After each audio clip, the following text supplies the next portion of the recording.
नमस्कार, स्वागत है आप सभी का तुलसी तीर्थ के इस चैनल पर। आप सभी का आशीर्वाद, आप सभी का स्नेह निरंतर बना हुआ है। आशा करती हूँ आगे भी सदैव बना रहेगा। हमारी इस श्रृंखला में पौराणिक कथाएं, आज हम जिस के बारे में कथा कहने जा रहे हैं वो है कृष्ण के प्रिय मित्र सुदामा और सुदामा के प्रिय मित्र कृष्ण। तो चलिए आइए कृष्ण और सुदामा की इस प्यारी सी मित्रता की एक कहानी। ऋषि संदीपनी के आश्रम में कृष्ण और ब्राह्मण सुदामा में गहरी दोस्ती। कृष्ण ने सुदामा से कुछ मंत्र भी सीखे और एक दिन ऋषि ने उन्हें आग जलाने के लिए जंगल से लकड़ी लाने के लिए कहा। अब कृष्ण और सुदामा दोनों लकड़ी लाने के लिए चले गए। लकड़ी इकट्ठी कर रहे थे, अचानक से भयानक तूफान आया और सुदामा चिंतित हो गए।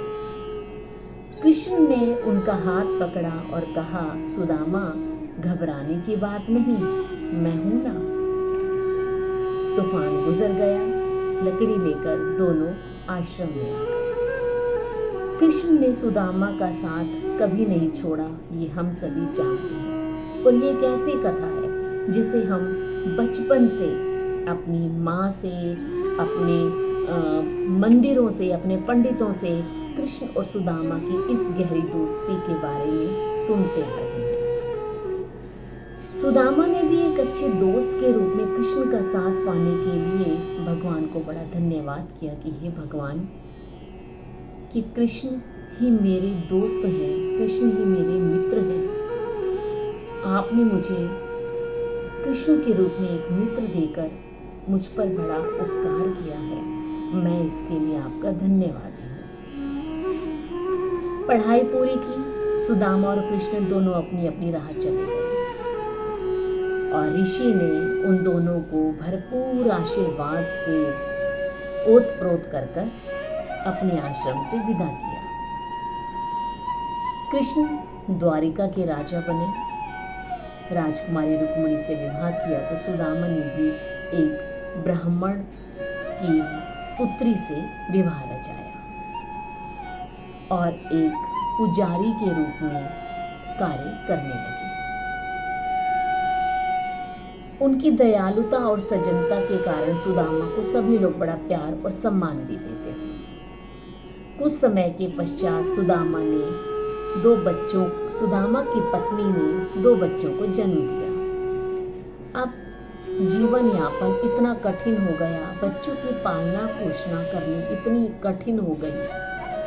एक दिन सुदामा की पत्नी ने सुदामा से कहा, महाराज, कृष्ण अगर आपके गहरे मित्र हैं तो आप कृष्ण के पास जाकर अब उनसे सहायता मांगिए।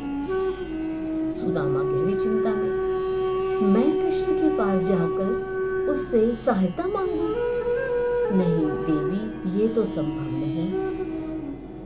क्या कहूँ कि मैं इतना गरीब हूँ कि मेरे पास खाने के लिए पैसे नहीं, मेरे पास खाने के लिए सामान नहीं, पैसे नहीं कि मैं कुछ जाकर बाजार से सामान खरीदकर अपने परिवार का पालन पोषण कर सकूं।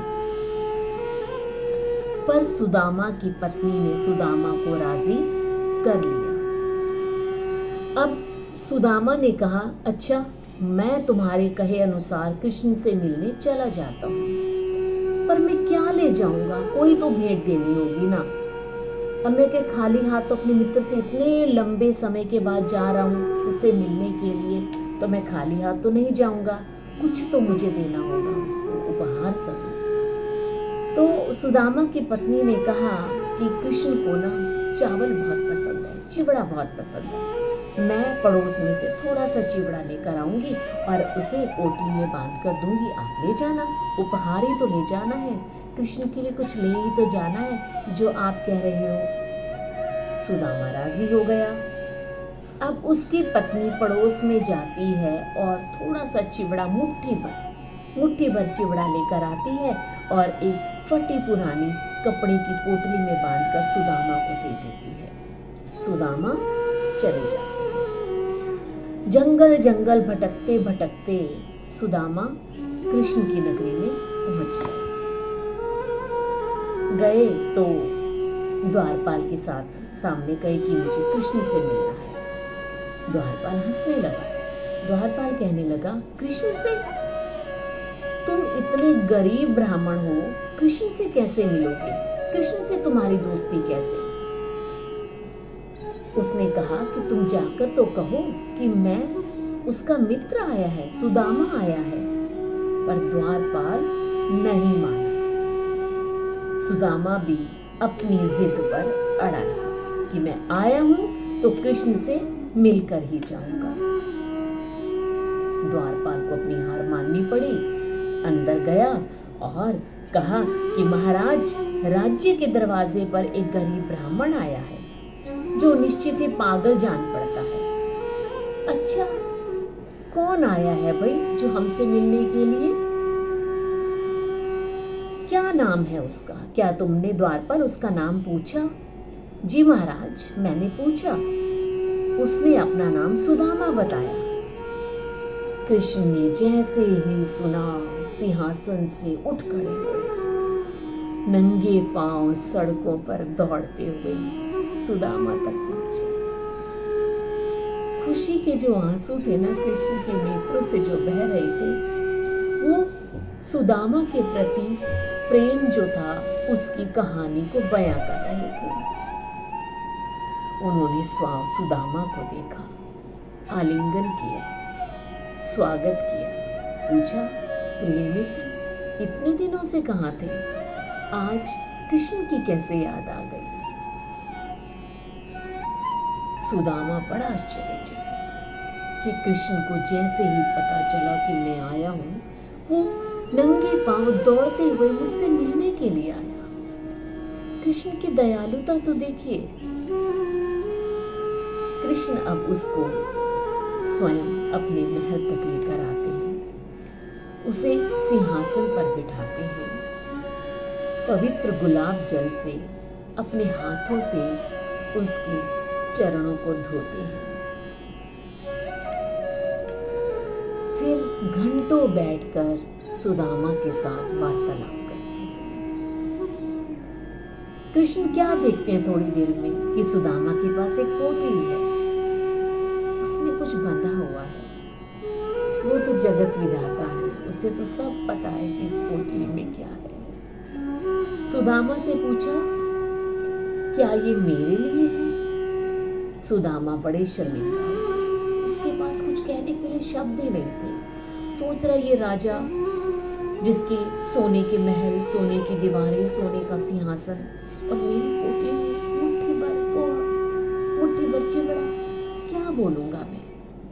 कुछ नहीं बोलते सुदामा, शब्द विहीन हो जाते हैं, चुपचाप बैठे रहते हैं। अब जब कृष्ण ने देखा कि सुदामा कोई जवाब नहीं दे रहे, तो उसने पोटली छीन ली। जब पोटली छीनी, खोला तो देखा चिवड़ा। अरे वाह, भाभी जी ने मेरे लिए चिवड़ा भेजा है। बड़ी प्रसन्नता हुई और कृष्ण उसको खाने लगे। बहुत दिनों तक सुदामा कृष्ण के साथ वहीं पर रहे और जब समय आया तो सुदामा ने कृष्ण से विदा मांगी।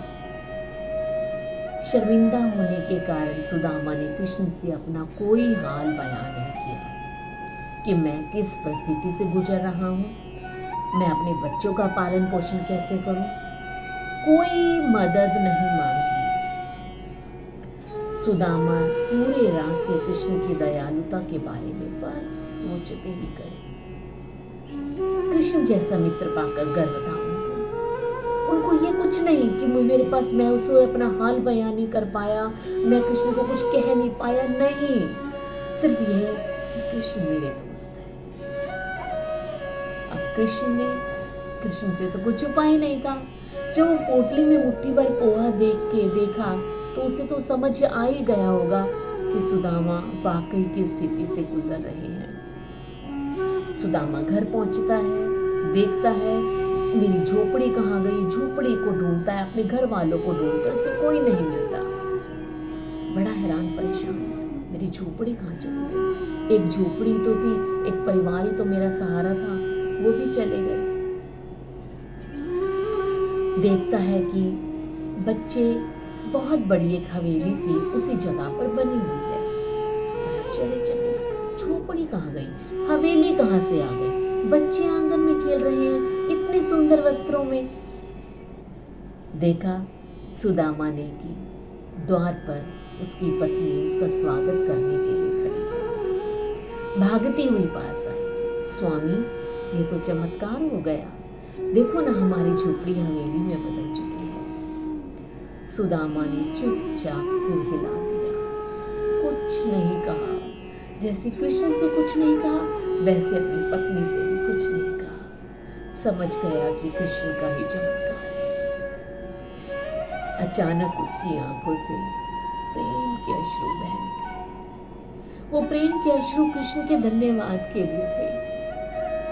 मन ही मन कृष्ण की उदारता, कृष्ण की दयालुता, उसके लिए धन्यवाद किया।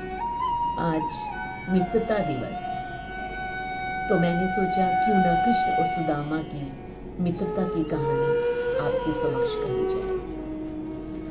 आशा करती हूँ आपको ये कहानी पसंद आई होगी। आपका आशीर्वाद निरंतर बना रहे, यही प्रार्थना करती हूँ। और मिलते हैं एक नई हमारी पुरानी कथा में, अगली श्रृंखला, अगली कड़ी। तब तक के लिए धन्यवाद, नमस्कार।